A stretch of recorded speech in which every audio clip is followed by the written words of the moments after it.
Christmas எதுக்கு? நான் கிறிஸ்தவன், என்னை கொண்டாடுறதுக்கான பண்டிகைன்னு தயவு செய்து சொல்லக்கூடாது.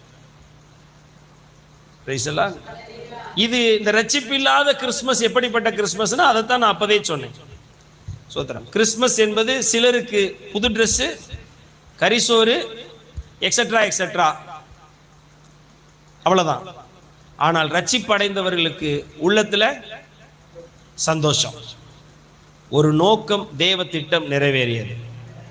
அப்ப உண்மையான கிறிஸ்மஸ் என்பது யாருடைய உள்ளத்தில் கிறிஸ்து பிறந்திருக்கிறாரோ அதுதான்.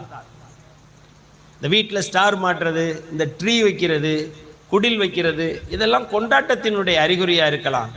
ஆனால் அது அவ்வளோதான், நாளைக்கு அது முடிஞ்சு போகும். ஆனால் கிறிஸ்து உள்ளத்தில் பிறந்துட்டா ஒவ்வொரு நாளும் சந்தோஷம்தான். துன்பத்திலையும் சந்தோஷம்தான், கஷ்டத்திலையும் சந்தோஷம்தான், நஷ்டத்திலையும் சந்தோஷம்தான், இழப்புலையும் சந்தோஷம்தான். ஏன்னா உள்ள சந்தோஷம் உழைச்சிருச்சு.